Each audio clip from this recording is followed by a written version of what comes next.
Vengan adentro.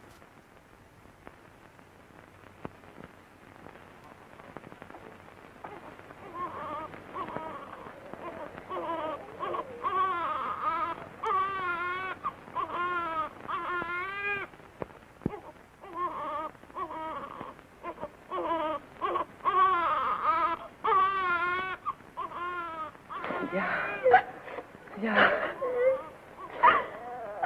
Mis hijos. Shin, hijo. Tú no lloras, ¿verdad? No. Me gusta. Serás como tu padre. Un hombre fuerte.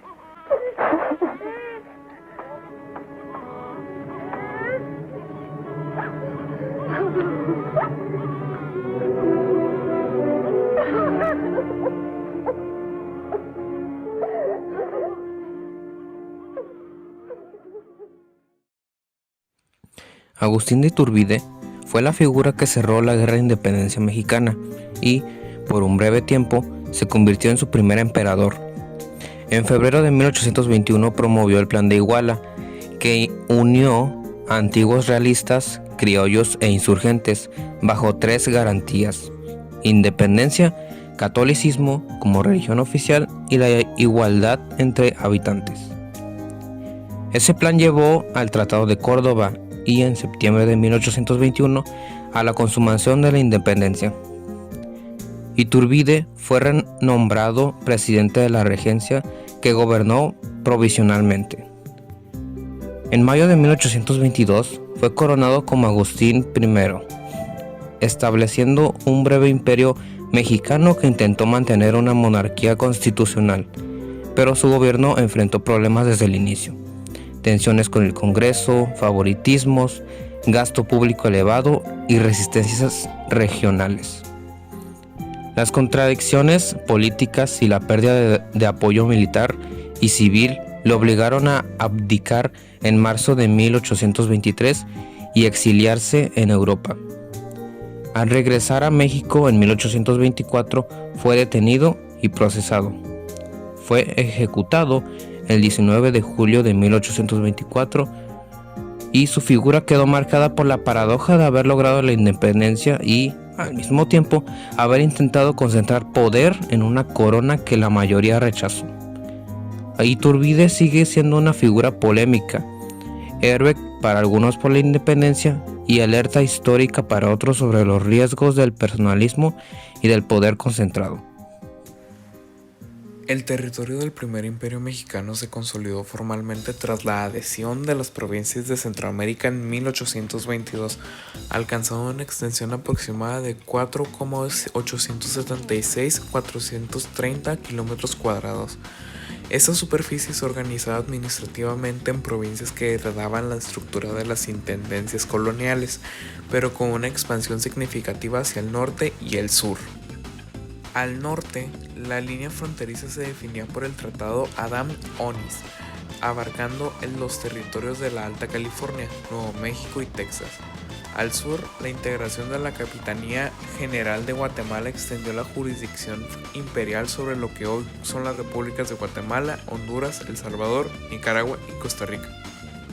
La densidad poblacional era extremadamente baja en las periferias y las distancias hacían que las órdenes emitidas desde la capital tardaran semanas o meses en ejecutarse, dejando gran parte del territorio bajo mandos militares locales con autonomía de facto.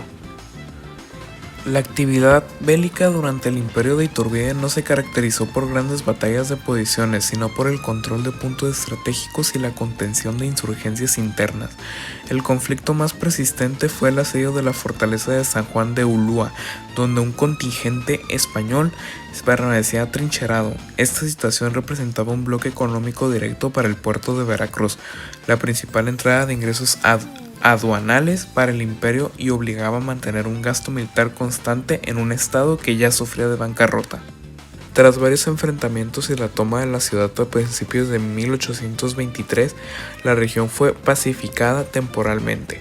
Aunque la lealtad de las provincias centroamericanas seguía siendo precaria, Simultáneamente, el frente interno se fracturó con el levantamiento de Antonio de López de Santa Anna en Veracruz. Este movimiento no se resolvió con una gran batalla definitiva, sino a través de una guerra de desgaste y la firma de pactos entre oficiales imperiales y rebeldes, lo que debilitó la estructura del mando del ejército de Iturbide sin necesidad de un choque frontal masivo. La aparente calma lograda por las expediciones de Filisola y la vigilancia en las costas no tardó en verse comprometida por la inestabilidad política en la capital. El cierre del Congreso por orden de Iturbide transformó la resistencia militar en una crisis de legitimidad nacional.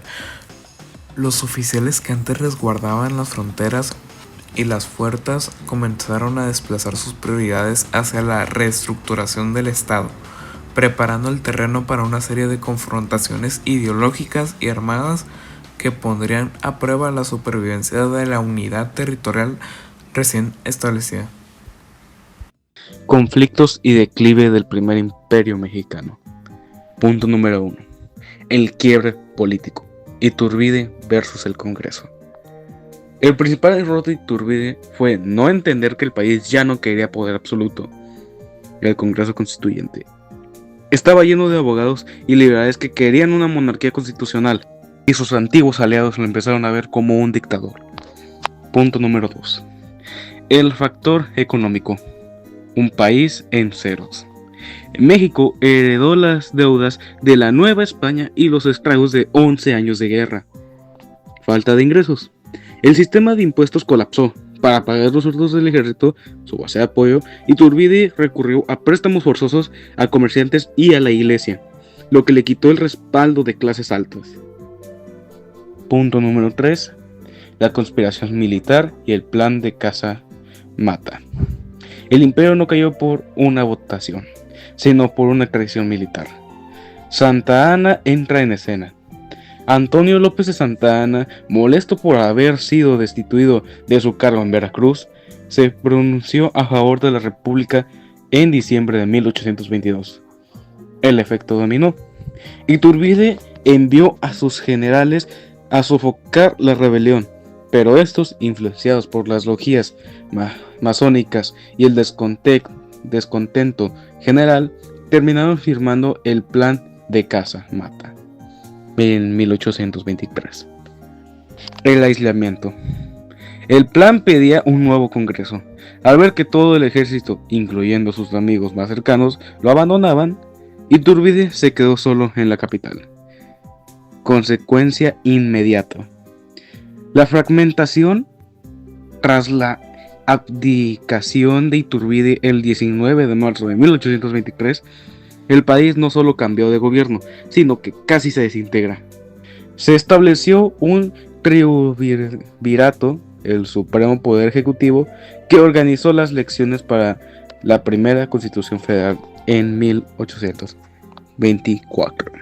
El primer imperio mexicano llegó a su fin en 1823, cuando el emperador Agustín de Iturbide fue obligado a abdicar debido a diversos problemas políticos, económicos y sociales que afectaban al país. Tras consumarse la independencia en 1821, México enfrentaba una grave crisis económica. La guerra había dejado al territorio con deudas, baja producción agrícola y minera y una administración inestable.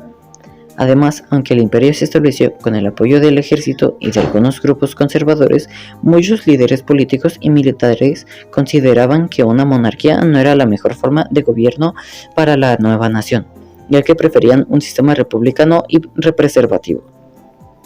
La situación se agravó cuando Iturbide tuvo conflictos con el Congreso, ya que varios diputados cuestionaban sus decisiones y limitaban su poder. En respuesta, el emperador decidió disolver el Congreso en 1822, lo que provocó aún más descontento y aumentó la oposición de distintas provincias.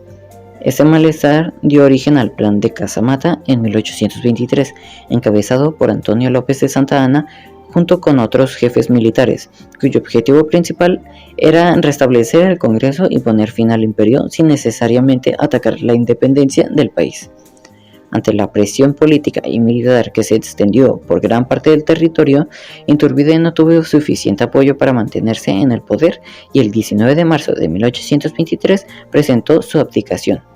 Posteriormente salió al exilio. Como consecuencia de estos hechos, el imperio se disolvió oficialmente y comenzó un periodo de reorganización política.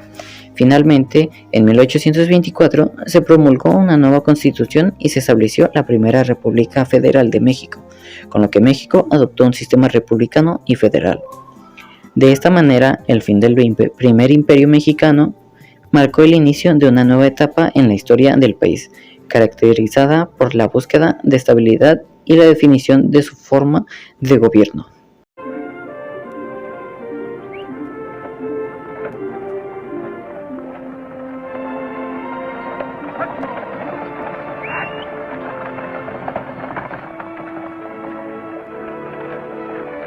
Ahí va don Benito Juárez. ¿Qué menester lo llevará a México? Algo bueno seguramente. Que Dios lo tenga de su santa mano.